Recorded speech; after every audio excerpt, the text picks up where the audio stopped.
Di kampung Ciburial, di kaki gunung yang hijau dan sunyi, hidup seorang janda tua bernama Mak Iti bersama cucunya, Dadan, bocah kelas 5 SD yang ceria, tapi kurus karena sering menahan lapar. Setiap pagi, suara gamelan dari radio butut menemani Mak Iti menumbuk padi di lesung.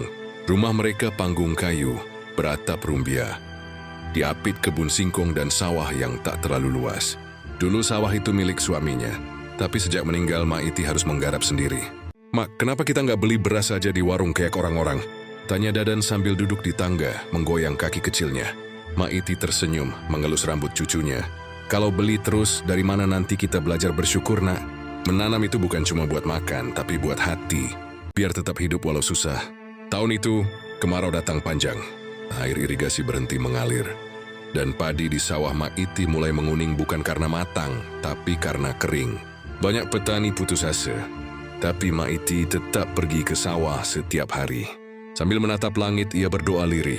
"Ya Allah, kuatkan kaki ini meski tanah retak di bawahnya." Suatu sore, Dadan pulang dari sekolah dengan wajah murung. "Mak, teman-teman bilang percuma nanam padi, nanti juga mati." Mereka bilang Mak Iti orang tua yang keras kepala. Mak Iti tersenyum, "Biarin, nak. Orang boleh bilang kita bodoh, tapi yang tahu niat kita cuman Allah." Hari berganti minggu, langit tetap kering. Sampai satu malam, Dadan bangun karena mendengar suara Mak Iti di dapur. Ia melihat neneknya sedang menatap sekarung beras terakhir sambil berbisik pelan. "Ya Allah, biar ini jadi bekal terakhir saya. Asal Dadan bisa terus sekolah." Pagi harinya, Mak Iti jatuh pingsan di sawah. Dadan berlari memanggil tetangga. Beberapa warga datang membantu. Dan untuk pertama kalinya, mereka melihat betapa keras perjuangan Mak Iti selama ini. Beberapa hari kemudian hujan turun deras. Petir menyambar, tapi sawah kembali basah. Padi yang tadinya nyaris mati mulai tumbuh lagi. Dadan berlari ke sawah sambil membawa payung kecil. "Mak, hujan, doanya dikabulin, Mak." Namun Mak Iti tak menjawab. Ia hanya tersenyum lemah dari dipannya. Air mata menetes di sudut matanya. "Alhamdulillah, nak. Berarti Allah masih sayang sama kita." Itu kalimat terakhir sebelum matanya terpejam pelan. Dan akhirnya Mak Iti wafat meninggalkan ketenangan dunia. Musim berikutnya, padi di sawah Mak Iti tumbuh subur. Lebih hijau dari tahun-tahun sebelumnya.